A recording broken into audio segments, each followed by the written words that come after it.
Hello students, welcome on CCS science school. बच्चों, last class में अपन chapter number 3 का विद्युत क्षेत्र तथा विद्युत विभव के बीच में अपन ने संबंध पढ़ा था, उससे रिलेटेड न्यूमेरिकल किए थे।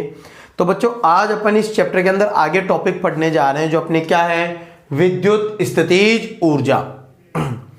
तो अब अपन विद्युत स्थितिज ऊर्जा के बारे में जानेंगे कि किसी आवेश को ले जाने में लाने में कितने विद्युत स्थितिज ऊर्जा परिवर्तित होती है। तो बच्चों, यदि आपको पता हो तो मैंने आपको लास्ट क्लास में बताया था, शुरू में बताया था क्या, कि जो अपन विरुद्ध कार्य करते हैं, क्या करते हैं, विरुद्ध कार्य, वही कार्य किस में रूपांतरित हो जाता है, स्थितिज ऊर्जा में रूपांतरित हो जाता है। अपन ने ये चीज पढ़ी थी, ठीक है। और अपन किसी बिंदु पर विद्युत विभव ज्ञात करने के लिए एकांक धनात्मक आवेश को अनंत से पकड़कर उस बिंदु पर विद्युत क्षेत्र के विरुद्ध ला रहे भी हैं, और यही विरुद्ध कार्य किसमें बदल जाएगा, स्थितिज ऊर्जा में रूपांतरित हो जाएगा। ठीक है, तो लिखिए, किसी आवेश को अनंत से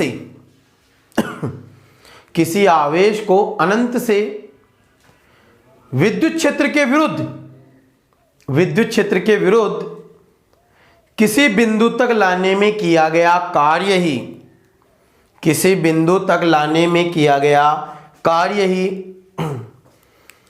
उस बिंदु पर इस विद्युत स्थितिज ऊर्जा कहलाता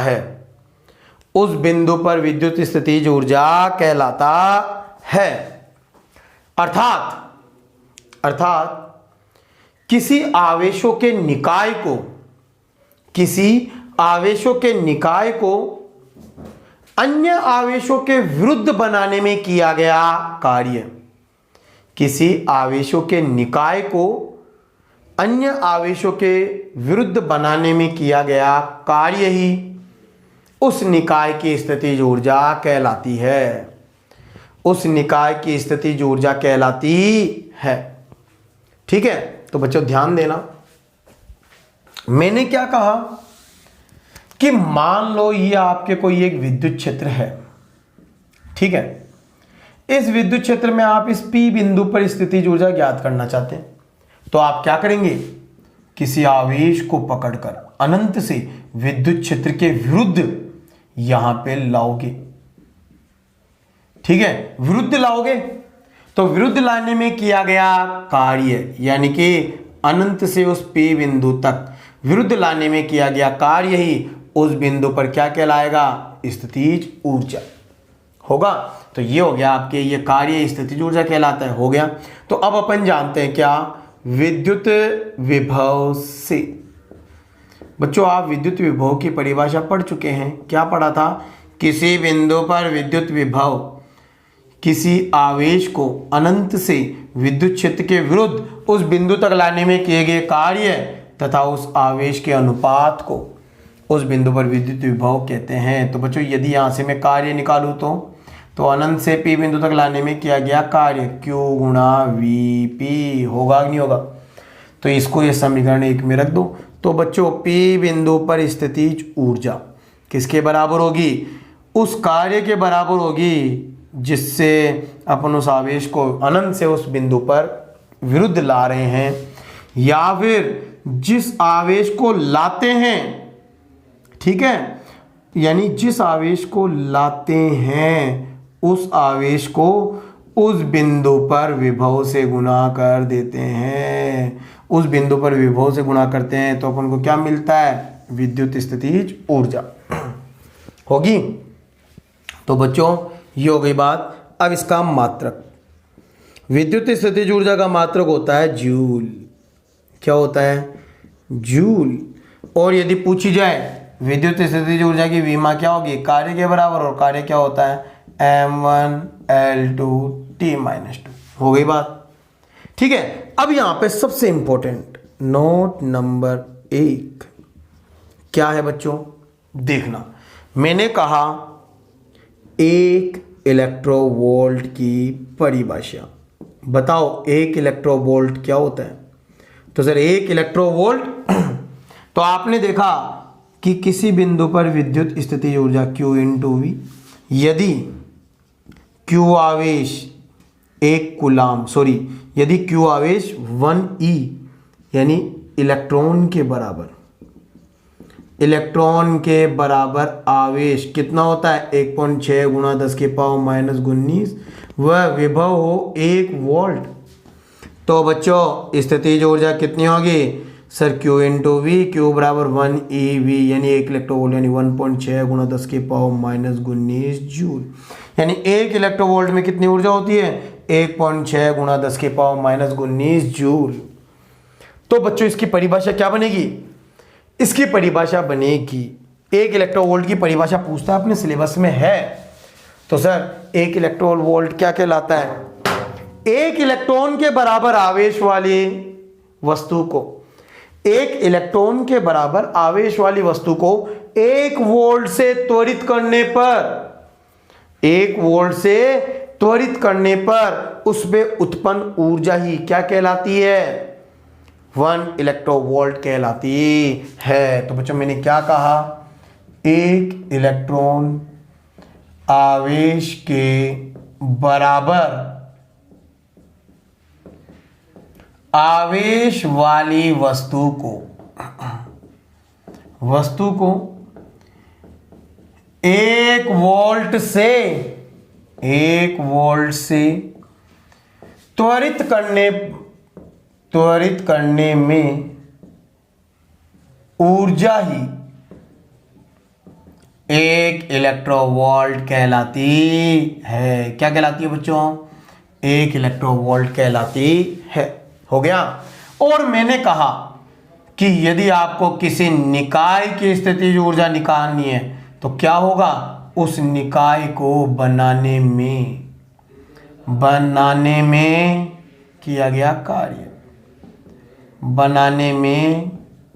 गया कार्य के तुल्य होती है। अब कैसे, तो देखो बच्चों मैं निकाल के बताता हूं। सबसे पहले है 2 आवेशों के निकायों की स्थितिज ऊर्जा, 2 आवेशों के निकायों की स्थितिज ऊर्जा। बताओ सर 2 आवेशों के निकायों की स्थितिज ऊर्जा कितनी होगी, तो देखो मान लो जैसे P1 बिंदु है जिस पर अपन Q1 आवेश बनाना चाहते हैं, तो इस Q1 आवेश को अपन पकड़कर कहां से लाएंगे, अनंत से पकड़ के लाएंगे। ठीक है, तो Q1 आवेश को लाने में कार्य, बच्चों ध्यान देना, जब अपन Q1 आवेश को लेके आएंगे तो यहां पर कोई दूसरा आवेश उपस्थित है क्या, नहीं, तो अन्य आवेशों की अनुपस्थिति में किया गया कार्य कितना होगा सर 0, यानी Q1 आवेश को लाने में किया गया कार्य 0 हो गया। अब नंबर 2 है Q2 आवेश को, ठीक है, यानी कोई Q2 आवेश है जिसको अपन P2 बिंदु पर यानी कितनी दूरी है R12 दूरी पर अनंत से पकड़ कर ला रहे हैं, तो अनंत से पकड़ के लाएंगे तो देखना Q2 आवेश को Q1 आवेश के विरुद्ध लाने में कार्य, सर बताओ लाने में कार्य कितना होगा W2। मैंने कहा किया गया कार्य क्या होता है, जिस आवेश को लाते हैं, किस आवेश को ला रहे हैं Q2 को, जिस आवेश को लाते हैं उस बिंदु पर, किस बिंदु पर P2 पर, यानी 2 पर जो विभव से गुणा कर दो, और यहां पर विभव किसका होगा Q1 का, और Q1 का विभव कितना होगा, देखो ये Q2 आवेश और Q1 का विभव कितना होगा Q1 अपॉन दूरी कितनी है R12, इस समीकरण नंबर 2। ठीक है, तो बच्चों निकाय को बनाने में किया गया कार्य ही स्थितिज ऊर्जा में रूपांतरित हो जाता है। तो सर स्थितिज ऊर्जा क्या होगी, स्थितिज ऊर्जा होगी कि आप इन दोनों आवेशों को लाने में किया गया कार्य जोड़ लो, और जैसे आप जोड़ोगे तो ये कार्य 0 और ये कार्य कितना है KQ1Q2/R12। तो दो आवेशों के निकाय की स्थिति ऊर्जा का फॉर्मूला है KQ1Q2/R12, यानी दोनों आवेशों के गुणनफल तथा इनके मध्य की दूरी के अनुपात के तुल्य होता है। होगा कि नहीं होगा? तो बच्चों उतार लीजिए। तो ये हो गया आपके किन्हीं दो आवेशों के निकाय की स्थितिज ऊर्जा।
उतारिए बच्चों।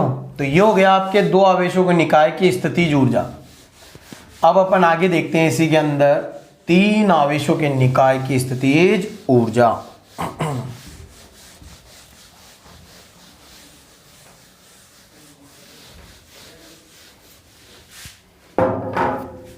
ठीक है बच्चों, अब आपके नंबर 2 पॉइंट है तीन आवेशों के निकाय की स्थितिज ऊर्जा। ठीक है, तो सर तीन आवेश होंगे, मान लो जैसे ये P1 बिंदु, ये P2 और ये P3। इन दोनों के बीच की दूरी R12, इन दोनों के बीच की दूरी R23, इन दोनों के बीच की दूरी R13। अब P1 बिंदु पे अपन Q1 आवेश ला रहे हैं अनंत से पकड़कर। सही है, तो सबसे पहले Q1 को लाने में कार्य W1, तो आप सभी जानते हो कि अपन Q1 आवेश को पकड़ के लाएंगे तो कोई दूसरा आवेश उपस्थित है क्या? नहीं। और दूसरा आवेश अनुपस्थित है तो किया गया कार्य कितना होगा? 0। यह समीकरण नंबर 1 हो गया। नंबर 2, Q2 को लाने में किया गया कार्य, Q2 को लाने में किया गया कार्य, तो सर Q2 आवेश को लाने में किया गया कार्य कितना होगा बताओ? तो बच्चों ध्यान देना, Q2 आवेश को जब अपन लाएंगे तो किस आवेश के विरुद्ध लाएंगे? सर Q1 के विरुद्ध लाएंगे, Q1 आवेश के विरुद्ध। तो Q2 आवेश को लाने में किया गया कार्य W2 बराबर किस आवेश को ला रहे? Q2 को। तो Q2 को गुणा कर दो किसका विभव? Q1 का। यहाँ पर कितना होगा? KQ1 बटा हुआ दूरी कितनी? R12। बोलोगी नहीं होगी? KQ1 Q2/R12। ये समीकरण नंबर 2। इसी प्रकार अपन निकालेंगे Q3 को लाने में किया गया कार्य।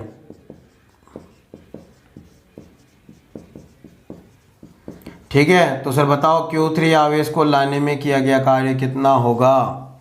तो जब अपन Q3 आवेश को लाएंगे तो W3 किस आवेश को ला रहे हैं, Q3 को किसके विरुद्ध लाएंगे, अरे Q3 आवेश को दोनों आवेशों के विरुद्ध लाएंगे, तो दोनों का विभव जोड़ेंगे तो Q1 का विभव कितना होगा, KQ1 P3 बिंदु पे 1 का कितना होगा R13 और Q2 का 2 का 3 पर तो R23 हो गया। ये समीकरण नंबर 3। ठीक है, तो निकाय को बनाने में किया गया कुल कार्य ही किस में रूपांतरित हो जाएगा, स्थितिज ऊर्जा में। तो अपन तीनों का काम जोड़ लेते हैं। जैसे अपन जोड़ेंगे तो 0, ये कितना आएगा।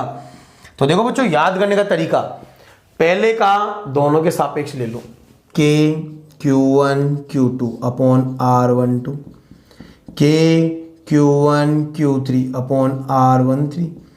अब 1 का 2 और 3 के सापेक्ष हो गया, तो अब 2 का 3 के सापेक्ष लो, KQ2 Q3 अपॉन R23, यानी 2 का 1 के साथ नहीं लेंगे, क्यों, क्योंकि 1 के साथ तो आ गया।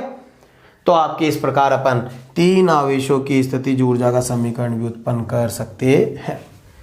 ठीक है, तो ये हो गया आपके किसी आवेश को बनाने में, निकाय को बनाने में किया गया कार्य ही उसकी स्थितिज ऊर्जा के तुल्य होती है। तो ये तो बात हो गई बच्चों अपने इसकी। अब अपन नेक्स्ट इसके अंदर पढ़ते हैं बच्चों, बड़ा इंपॉर्टेंट टॉपिक है। अब आगे क्या है, किसी विद्युत द्विध्रुव को घुमाने में किया गया कार्य। तो बच्चों अगला टॉपिक है द्विध्रुव को घुमाने में किया गया कार्य, यानी यदि अपन किसी द्विध्रुव को घुमाएं तो घुमाने में कार्य कितना करना पड़ेगा। ठीक है, तो बच्चों सभी ध्यान देना। मान लो जैसे आपके ये एक समरूप विद्युत क्षेत्र है। क्या है बच्चों, समरूप विद्युत क्षेत्र। ठीक है, इस समरूप विद्युत क्षेत्र में कोई एक द्विध्रुव रखा हुआ है जिसके A सिरे पर प्लस स्मॉल q आवेश और B सिरे पर माइनस स्मॉल q आवेश उपस्थित है, और थीटा कोण बनाकर। तो आप सभी को मैंने पढ़ाया था क्या, कि जब कोई द्विध्रुव समरूप विद्युत क्षेत्र में उपस्थित है तो उस पर क्या लगता है, एक बलागुण लगता है जो उसको घुमाने का काम करता है। तो डी थीटा कोण घुमाने में किया गया कार्य। ठीक है, तो द्विध्रुव को डी थीटा कोण घुमाने में किया गया कार्य। तो देखना बच्चों, द्विध्रुव को डी थीटा कोण घुमाने में किया गया कार्य। सर कार्य कितना होगा, तो डी डब्ल्यू बराबर ये होता है बच्चों बलागुण गुणा विस्थापन, क्योंकि कुल बल तो 0 लगता है। कौन सा विस्थापन, कोणीय विस्थापन, कोणीय विस्थापन। तो बच्चों कार्य होगा बलागुण गुणा कोणीय विस्थापन डी थीटा। कार्य क्या होगा, बलागुण, बलागुण कितना है sir, P E sine theta. अरे पहले चैप्टर में पढ़ाया था डी थीटा। तो बच्चों तो द्विध्रुव को थीटा 1 कोण से थीटा 2 कोण घुमाने में कार्य, यानी कुल कार्य ज्ञात करेंगे। कहां से कहां तक घुमा रहे हैं, थीटा 1 कोण से थीटा 2 कोण घुमाएंगे। तो सर पीई तो बाहर, साइन थीटा का समाकलन क्या होता है, माइनस का कोस थीटा और थीटा 1 से थीटा 2। माइनस का 1 कॉमन ले लें, जैसे अपन माइनस का 1 कॉमन लेंगे तो कार्य क्या होगा, माइनस का PE upper limit minus lower limit cos theta 2 minus cos theta 1। जैसे माइनस से गुणा करेंगे तो क्या बन जाएगा, PE cos theta 1 minus cos theta 2। तो एक कोण से दूसरे कोण तक किसी द्विध्रुव को घुमाने में किया गया कार्य इतना होता है। ठीक है, तो बच्चों ये था आपके द्विध्रुव को घुमाने में किया गया कार्य। इसको आप उतार लीजिए, फिर अपन इसमें विशेष स्थितियां करेंगे। तो जैसे आपके मैं करवा देता हूँ ना, विशेष स्थितियां, तो विशेष स्थितियों में नंबर 1 है क्या, द्विध्रुव को स्थायी संतुलन से अस्थायी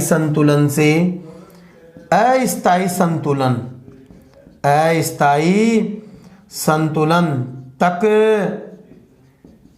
घुमाने में कार्य, यानी अपन द्विध्रुव को कहां से घुमा रहे हैं, स्थायी संतुलन। आप सभी को पता होगा स्थायी संतुलन θ1 बराबर 0, अस्थायी संतुलन यानी कि θ बराबर 180 डिग्री। बच्चों पहले चैप्टर में पढ़ाया था तुम्हें, अगर आपको याद नहीं है तो आपको मैं भी आगे बता दूंगा ये कैसे हुआ स्थायी संतुलन अस्थायी संतुलन। तो अपन इसमें क्या क्या कार्य ज्ञात करेंगे, तो एक बार इसको उतार लीजिए फिर अपन देखते हैं ना।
तो बच्चों ये हो गया आपके घुमाने में किया गया कार्य। तो अब अपन इसी प्रकार आगे देखते हैं अगला टॉपिक।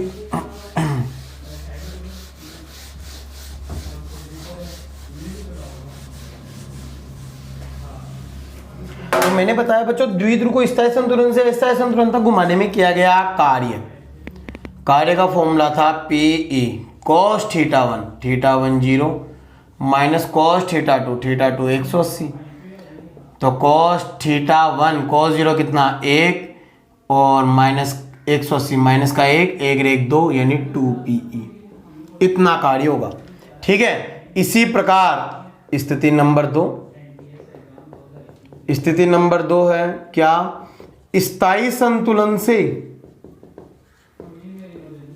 संतुलन यानी कि θ1 बराबर 0 से असंतुलन ना अवस्था यानी θ2 बराबर 90 डिग्री तक घुमाने कार्य। तो कार्य कितना होगा, पी ई cos θ1 0 माइनस cos θ2 90, cos 90 0, तो कितना हो गया पी ई, इतना कार्य होगा। बोलो होगा कि नहीं होगा। तो इस प्रकार अपन ज्ञात कर सकते हैं। अब आपके नेक्स्ट टॉपिक है द्विध्रुव की स्थितिज ऊर्जा, यानी अपन द्विध्रुव की स्थितिज ऊर्जा ज्ञात करेंगे, यानी द्विध्रुव की कितनी स्थितिज ऊर्जा होती है। ठीक है, तो बच्चों इसको आप उतार लीजिए, हेडिंग लगा लीजिए, फिर अपन करते हैं इसको सॉल्व।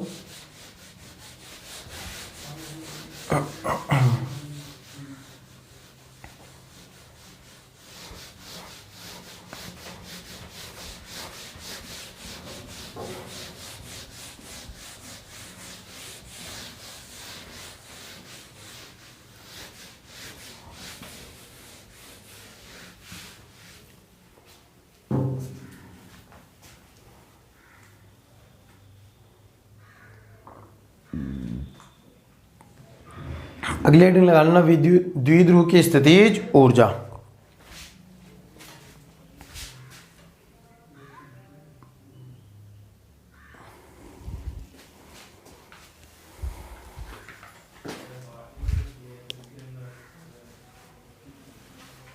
लगा लिए द्विध्रुव की स्थितिज ऊर्जा। इसमें लिखो किसी विद्युत द्विध्रुव को थीटा बराबर 90 डिग्री, थीटा बराबर 90 डिग्री अर्थात थीटा बराबर 90 डिग्री अर्थात विद्युत क्षेत्र के लंबवत, विद्युत क्षेत्र के लंबवत से थीटा कोण घुमाने में किया गया कार्य, से थीटा कोण घुमाने में किया गया कार्य ही, से थीटा कोण घुमाने में किया गया कार्य ही उसकी स्थितिज ऊर्जा में रूपांतरित हो जाता है, उसकी स्थितिज ऊर्जा में रूपांतरित हो जाता है।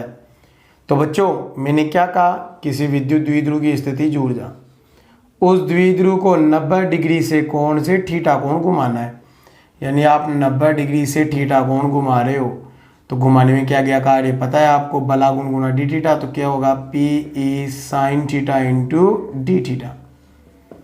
तो पी ई बाहर, साइन थीटा का समाकलन क्या होता है माइनस का कोस थीटा, और लिमिट यहाँ पे लग जाएगी 92 थीटा, माइनस बाहर स्थितिज ऊर्जा क्या होगी माइनस का पी ई, अपर limit minus lower limit cos theta minus cos 90, कोस 90 जीरो, तो ये हो गया माइनस का पी ई कोस थीटा। तो बच्चों किसी विद्युत द्विध्रुव की स्थितिज ऊर्जा कितनी होती है, माइनस का P E cos theta, cos theta कब आता है जब डॉट प्रोडक्ट करते हैं, तो P vector dot E vector. तो ये हो गया आपके विद्युत द्विध्रुव की स्थितिज ऊर्जा। होगी कि नहीं होगी। अगेन वही बात आपके विशेष स्थितियां, अभी आप पूछ रहे थे कि सर स्थायी संतुलन कैसे हुआ, ये कैसे हुआ ना, तो विशेष स्थितियों में पता लगेगा। स्थितियां, विशेष स्थितियां, तो इसमें लेते हैं अपन स्थिति नंबर 1, पहली फर्स्ट क्या है, जब थीटा कोण आपके 0 डिग्री हो। अगर थीटा कोण 0 है तो बच्चों बला गुण क्या होता है पी ई साइन थीटा, यानी साइन 0 यानी बला गुण 0, बला गुण 0 है तो ये क्या कहलाती है संतुलना अवस्था। और स्थितिज ऊर्जा माइनस का पी ई कोस 0, कोस 0 1, तो माइनस का पी ई ये कहलाती है न्यूनतम स्थितिज ऊर्जा यानी स्थाई। तो सर ये कौन सी स्थिति कहलाएगी, ये कहलाएगी स्थाई संतुलना अवस्था। सर स्थाई संतुलन अवस्था क्यों हुई, क्योंकि बलागुण 0 लग रहा है, बल तो वैसे ही 0 था, बलागुण भी 0 है तो संतुलन। और जब स्थितिज ऊर्जा न्यूनतम होती है तो वह कंडीशन आपकी स्थाई कहलाती है, न्यूनतम स्थितिज ऊर्जा वाला कण स्थाई होता है, तो ये स्थाई संतुलन अवस्था। इसी प्रकार आपके नेक्स्ट स्थिति नंबर 2, यानी आपके क्या है, जब थीटा कोण कितना हो 90 डिग्री, यदि थीटा कोण 90 डिग्री होगा तो बला कोण क्या होगा अधिकतम, वो कितना होगा पी ए साइन 90, यानी कि पी ए अधिकतम बलागुण लगेगा, बलागुण लगेगा यानी घूमेगा, और जब कोई वस्तु घूमती है तो वह असंतुलनावस्था में कहलाती है। असंतुलन यानी कौन सी स्थिति है, असंतुलना अवस्था, और असंतुलन अवस्था कभी भी स्थायी और अस्थायी नहीं होती है, ये हमेशा स्थायी होती है। तो स्थितिज ऊर्जा कितनी होगी, माइनस का पी ए कोस 90 और कोस 90 जीरो, स्थितिज ऊर्जा जीरो। अब आपकी स्थिति नंबर 3, स्थिति नंबर 3 क्या है, जब थीटा कोण कितना हो 180 हो। तो सर यदि थीटा कोण 180 होगा तो बला कोण कितना होगा, P E sine 180, sine 180 zero, बला कोण जीरो, यानी ये क्या है संतुलना अवस्था, ठीक है। और स्थिति ऊर्जा कितनी होगी, माइनस का पी ई कोस 180, कोस 180 माइनस का है, यानी कि पी ई अधिकतम, अधिकतम स्थितिज ऊर्जा ये कहलाती है अस्थायी। तो यानी 180 वाली कंडीशन क्या कहलाएगी, अस्थायी संतुलना अवस्था। तो बच्चों ये थी आपकी स्थिति, ठीक है। तो इस प्रकार आपकी स्थायी और अस्थायी संतुलन अवस्था थी जिनको अपन समझ चुके हैं, ठीक है। और यह आपके इस प्रकार चैप्टर कंप्लीट। तो बच्चों जो अपने सिलेबस में था वो मैंने आपको सारा करवा दिया है, ठीक है ना। तो यह आपके चैप्टर नंबर 3 कंप्लीट हो गया है। और फिर भी यदि आपको कोई क्वेरी हो तो आप डाउट में डालकर पूछ सकते हैं, ठीक है बच्चों। यह आपके चैप्टर नंबर 3 कंप्लीट, उतार लीजिए।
बताओ कि अगर आधार कार्ड